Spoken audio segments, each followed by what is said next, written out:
Depuis plusieurs semaines, c'est dans cette salle confidentielle que la troupe de la Comédie des Alpes se retrouve chaque jour pour les répétitions. Ouvert depuis le 7 septembre en plein centre de Chambéry, ce premier café-théâtre se présente comme le nouveau rendez-vous du rire en Savoie. J'ai toujours eu envie de créer un théâtre de ce type ici à Chambéry. Moi, j'ai travaillé longtemps dans ce type d'établissement à Toulouse. J'ai travaillé notamment avec les Chevaliers du Fiel à la Comédie de Toulouse. D'ailleurs, on voit le lien de filiation puisque j'ai créé la Comédie des Alpes. Et voilà, j'avais vraiment à cœur de développer ce secteur d'activité sur notre territoire puisque nous, en Pays de Savoie, on a pour l'instant beaucoup de théâtre public, ce qui est super. Mais il manquait un petit peu le théâtre privé, je trouve, dans l'offre culturelle. Et j'avais à cœur de le faire aussi parce que moi, quand j'ai voulu faire ce métier quand j'étais jeune, j'ai dû quitter le territoire pour vraiment me professionnaliser. C'est aussi l'un des projets de la Comédie des Alpes de donner du travail aux gens du territoire plutôt qu'ils aillent ailleurs pour faire leur métier. Avec une troupe composée de 15 comédiens professionnels, la programmation se veut uniquement dédiée à l'humour, avec en moyenne 3 à 5 spectacles joués par semaine. Pour la plupart, je les ai écrites et mises en scène, mais il y en a certaines que j'ai pas écrites, qui sont des grands standards de la comédie de boulevard parisienne que je remonte ici, que je mets en scène avec mon équipe. On a aussi des spectacles jeunes publics qui sont montés par une comédienne de chez nous qui s'appelle Emma Mouquin, qui est formidable et qui les écrit et les met en scène aussi.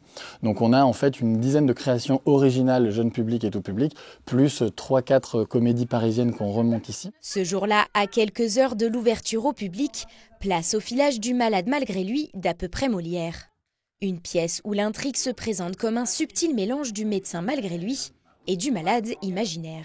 On vous demande en mariage.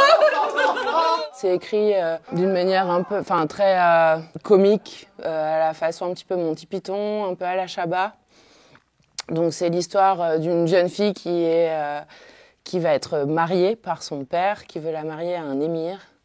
Et qui se fait passer pour muette pour pouvoir éviter le mariage. On joue tous plusieurs rôles et les changements sont à vue. Je pense que c'est une pièce très dynamique, assez cartoon, assez humoristique. Si celle-ci sera jouée jusqu'en mai prochain, d'autres pièces sont en cours de création, comme Voyage au bout de l'amour, un spectacle un peu plus sentimental que les autres. C'est l'histoire d'un homme qui perd la mémoire, donc il est atteint de la maladie d'Alzheimer précoce. Et en fait, pour se raccrocher aux derniers souvenirs avec sa femme, il écrit une pièce de théâtre pour se souvenir d'elle le plus longtemps possible.